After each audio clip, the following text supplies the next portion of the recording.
Fox News on the line right now. Michelle, what do we know this morning?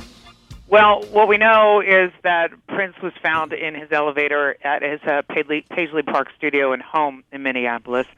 I've read the transcript of the 911 call, and they found him unconscious. He was pronounced dead at 10:07 yesterday. His cause of death has not yet been revealed, but the musician may have been battling drug addiction just days before. Now, this is according to TMZ, the drug addiction report. Yeah. I have to also say that TMZ broke the story. They reported that after the singer's private plane made an emergency landing last Friday in Illinois, it was suspect because he was so close to Minneapolis. Right. He was rushed to a hospital, and he was given what's called a safe shot by doctors. Okay, that's a... That's something that's frequently used to mitigate the effects of opiates. Yeah. Now, the singer's team asked for a private room, and Prince left the hospital after 3 hours, not the recommended 24. Next thing you know, he shows up at Paisley Park saying to everybody, hey, I'm well, save your prayers for another day. Yeah, yeah. Which is also kind of eerily... So it was... We don't know exactly of his cause of death. An autopsy is being performed as we speak. That is that comment that was made on Saturday night is eerie. You know, he was reported to have been experiencing flu-like symptoms, which worsened during this flight. He's a Jehovah's Witness. Now, they don't do drugs, so his health has been failing. He's also vegan, which, you know, you have to give your body a lot of supplements when you're vegan. You can see that in our former president, Bill Clinton. Like, you lose a tremendous amount of weight.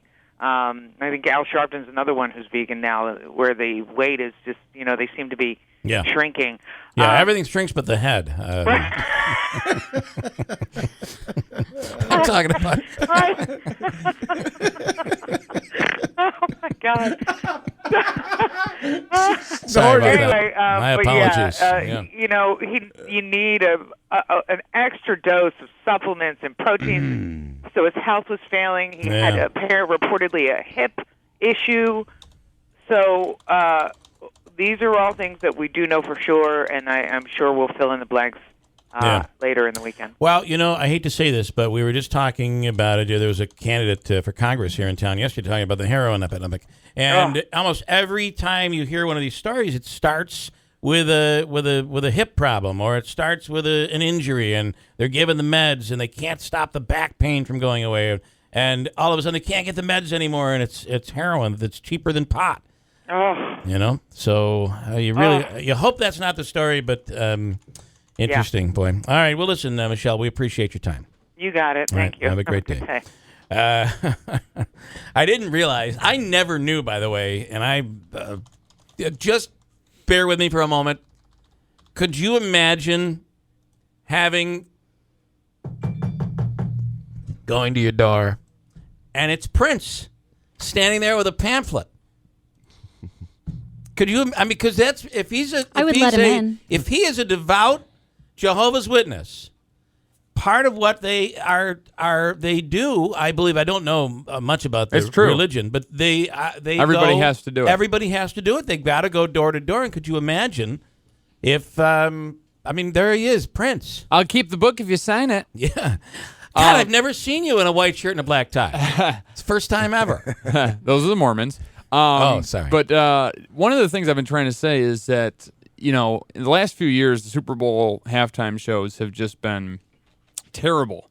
But I think that in recent history, there was some good ones, including the Stones, Bruce Springsteen, and of course Prince's Super Bowl halftime show, which was absolutely incredible. So the word is, and this is before the death, just so you know, that Super Bowl performance, which was what year was that? I want to say I was still in college, I think. I had the audio here somewhere, but anyway, they're saying that is arguably the greatest Super Bowl performance ever, halftime show. I think because it Prince, and that actually came started before, rain. That came before yesterday. He did it during the rain. It was And a he downpour. sang Purple Rain and the song in the rain. And Purple it's Haze. 2007. Purple Haze, sorry. It's Yeah. 2007, so it wasn't that long ago. And the producer of the halftime show, I listened to this interview yesterday, said, I called up Prince and I said, listen, I'm sorry, but I don't know what we're going to do.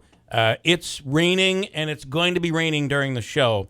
And he said Prince's response was, is there any way you could make it rain harder?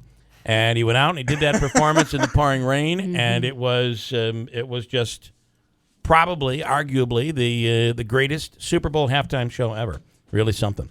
Birthdays here for April 22nd. Howard Bender is celebrating in Utica today. Howard, happy birthday. Juliana Olson in Utica. Peggy Nugent in Oriskany, happy birthday. Joanna McNamara from Waterville. And Abby Foster in Remsen. Everybody celebrating here on the 20th.